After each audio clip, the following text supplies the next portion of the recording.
बिस्मिल्लाहिर्रहमानिर्रहीम। अस्सलाम वालेकुम students and viewers. Sir Zafar YouTube के यूट्यूब चैनल से टॉपिक है बैंकिंग के में हमारा noting and protesting of the bill. तो पिछली वीडियोस में मैंने आपको बताया है कि बिल ऑफ एक्सचेंज क्या होता है, तो काइंडली मेरी वो वीडियो पहले देखिएगा। तो बिल ऑफ एक्सचेंज किसी भी सूरत में मुस्तरद हो सकता है। बुनियादी तौर पर उसकी दो वजूहात हैं, इस पर भी मेरी एक वीडियो मौजूद है कि बिल के मुस्तरद होने की पहली बड़ी वजह तो ये होती है कि उसे एक्सेप्ट ही ना किया जाए। तो दूसरी बड़ी वजह, आपने ड्रॉवी को भेजा भेजा बिल बनाकर, उसने एक्सेप्ट ही नहीं किया, डिसऑनर हो जाएगा।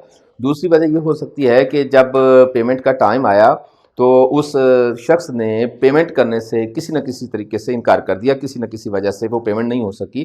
तो ऐसी सूरत में भी बिल जो है वो मुस्तरद हो जाता है। बिल्कुल ऐसे ही जैसे चेक मुस्तरद हुआ करता है, बिल ऑफ एक्सचेंज भी मुस्तरद हो जाता है।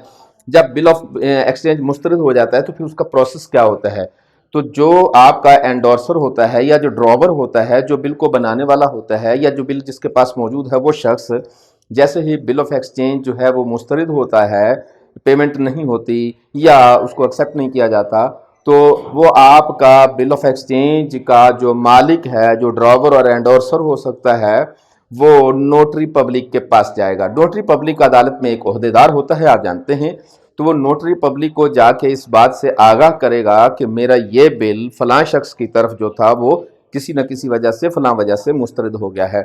तो जब आप उस बिल को नोटरी पब्लिक के पास उसके मुस्तरद होने की वजह लेकर जाते हैं, तो आपका वहाँ जाना और नोटरी पब्लिक का आपके इस मामले को नोट कर लेना। नोटरी पब्लिक जब आपकी ये शिकायत दर्ज कर लेता है, इस शिकायत को दर्ज करने को हम दरअसल नोटिंग ऑफ द बिल का नाम देते हैं। जब नोटिंग ऑफ द बिल का प्रोसेस शुरू होता है तो बेसिक हमें जो चीज़ें देखनी है कि इसमें क्या क्या इसेंशियल्स होती हैं, ये भी एक कागज़ का एक छोटा पुर्जा है जो हम आपको फराहम कर देते हैं। नोटरी पब्लिक जो है इस सारे मरहले को सुनेगा और इसकी तस्दीक भी करेगा कि वाकई ही ये जो बिल ऑफ एक्सचेंज है ये मुस्तरद हुआ है।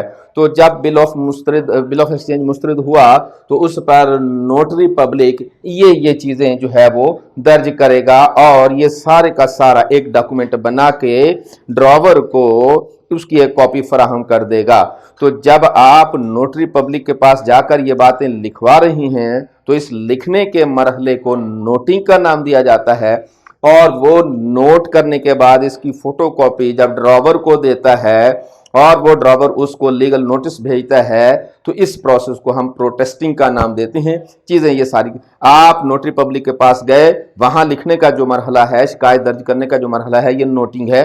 उस मरहले के बाद का जो प्रोसेस है, आपको उसकी फ़ोटोकॉपी लेनी है, तस्दीक शुदा फ़ोटोकॉपी लेनी है, फिर वो फ़ोटोकॉपी आपने उस पार्टी तक भी भेजनी है। तो ये जो आपने वहाँ रिकॉर्ड करवाना है, ये प्रोटेस्टिंग कहलाता है। तो नोटिंग में कौन कौन सी चीज़ें ज़रूरी होती हैं। नंबर 1, वो जो कागज़ है जिस पर आप नोटिंग कर रही हैं उस पर दोनों पार्टीज़ के नाम लिखे हुए होने ज़रूरी हैं। ड्रॉवर का नाम लिखा होता है कि जी फलां शख्स जो है वो उसका बिल था। ड्रॉवी का नाम लिखा होता है कि फलां शख्स के नाम बिल था जो कि ये मुस्तरद हुआ। फिर उसके बाद उस पर अमाउंट भी लिखी हुई होती है। तो ये सारी की सारी इसेंशियल्स पहले से ही तय होती हैं, लिखी हुई होती हैं। तो सबसे पहली चीज़ जो है वो कौन सी होती है, वहाँ नाम और दीगर कवायफ का लिखा जाना ज़रूरी है, जिसमें नाम होगा ड्रॉवर और ड्रॉवी दोनों का, अमाउंट होगी, डेट ऑफ मैच्योरिटी होगी और फिर उसके बाद ये सारी की सारी चीज़ें लिखने के बाद आपका नोटरी पब्लिक जो है डिसऑनर ऑफ द बिल के लफ्ज़ भी लिखता है कि फलां बिल फलां शख्स की तरफ जो वाजिबुल अदा था वो आज डिसऑनर हो गया है। तो ये बाकायदा उसे लफ्ज़ लिखना पड़ेंगे। तीसरी बड़ी इसेंशियल जो होती है डेट ऑफ डिसऑनर, किस तारीख को ये डिसऑनर हुआ। तो आपका बिल जो है जिस तारीख को डिसऑनर हुआ, ख्याल रखिएगा कि डिसऑनर होने का जो आपका डेट ऑफ मैच्योरिटी होती है वही उस पर लिखी जाती है, या फिर जिस दिन आपने एक्सेप्ट नहीं किया उस दिन की तारीख लिखेंगे, या जिस दिन इनकार हुआ पेमेंट से उस दिन की तारीख लिख देंगे हम। उसके बाद है उसकी वजह भी लिखेंगे। दो ही वजह होती हैं स्टूडेंट, मैंने आपको पहले भी बताया है कि या तो नॉन एक्सेप्टेंस की वजह से डिसऑनर होता है या फिर नॉन पेमेंट की वजह से। अगर नॉन एक्सेप्टेंस की वजह से तो आप यहाँ लिख देंगे नॉन एक्सेप्टेंस की वजह से हुआ ऐसा, और अगर नॉन पेमेंट की वजह से तो नॉन एक्सेप्टेंस जो होती है वो बिल बनाते ही आगाज में हो जाती है और नॉन पेमेंट जो है वो बिल के एंड पर होती है। तो दोनों में से जो एक वजह होगी वो भी आपको लिखना होगी। उसके बाद है नोटिंग चार्जेज। तो आपका नोटरी पब्लिक जो है उस पर लीगल फीस जो है उस नोटिस की वो भी लिखेगा। उस पर भी आपको बताना पड़ेगा कि जी इसकी इतना फीस है। अच्छा, ये फीस जो है वो बाज़ मुल्कों में परसेंटेज के लिहाज से होती है, बाज़ मुल्कों में बिल के लिहाज से होती है। तो जो भी कानूनी पेचीदगियाँ होंगी, जो भी कानूनी तरीक़ेकार होगा, उस तारीख के मुताबिक जो भी उसकी बिल की फ़ीस होगी, नोटरी पब्लिक और अदालतें जो वसूल करेंगी वो भी उस पर मेंशन होना ज़रूरी होता है। उसके बाद है हमारे पास सिग्नेचर एंड सील। जो नोटरी पब्लिक है वो उस पर अपना साइन भी करेगा और साइन के साथ साथ उसकी स्टैंप भी लगनी ज़रूरी होती है। तो नोटरी पब्लिक ये असल में एक सरकारी डॉक्यूमेंट होता है जिस पर ये सारे का सारे प्रोसेस का होना ज़रूरी होता है। तो आपके उस नोटिस पर सिग्नेचर का होना बड़ा ज़रूरी है, सील का होना ज़रूरी होता है। और ये सिग्नेचर किसके होंगे? नोटरी पब्लिक के होंगे, जो कि वो कमिश्नर भी हो सकता है। उसके बाद है हमारे पास serial number of the register. बिल्कुल ऐसे ही जैसे स्टाम्प पेपर जो है फ़रोख्त करने वाला आदमी, जैसे ही आप उससे स्टाम्प लेते हैं, एक स्टाम्प पेपर लेते हैं, तो आपके उस स्टाम्प पेपर को वो अपने रजिस्टर में नोट भी करता है, फ़लाँ तारीख को इसका सीरियल नंबर ये है, फ़लाँ शख्स को मैंने जारी किया।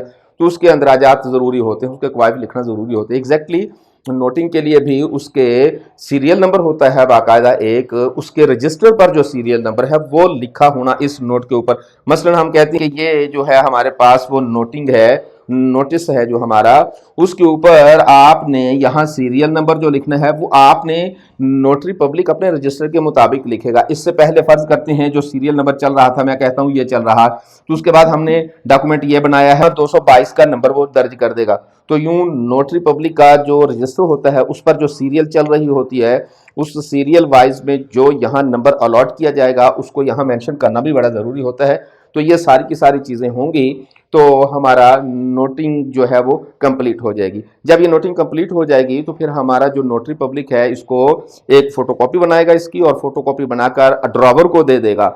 अब वो ड्रॉवर जो है इस फोटोकॉपी को एहतजाज करने के लिए उस आदमी को भेजेगा लीगल नोटिस के तौर पर, जिसने पैसे से इनकार कर दिया या जिसने एक्सेप्टेंस से इनकार कर दिया। तो ये जो हम या इसके बाद फोटोकॉपी वसूल करने का, फोटोकॉपी पर यही कॉपी पर जाहिर है कि यही सारी चीजें लिखी हुई होंगी, और ये फोटोकॉपी जो है वो आपको नंबर दर्ज करके अंदराज करके आपको दे देगा। आप ये नोटिस जो है उस शख्स को भेजेंगे। इसको हम प्रोटेस्टिंग का नाम देते हैं। छोटा सा टॉपिक था हमारा आज, उम्मीद करते हैं कि हमारे टॉपिक से आपको सीखने का मौका मिल रहा है। तो हम जाने से पहले आपको याद करवाना है कि हमारी वीडियो को आप लाइक किया करें, शेयर किया करें और चैनल को सब्सक्राइब ज़रूर किया करें।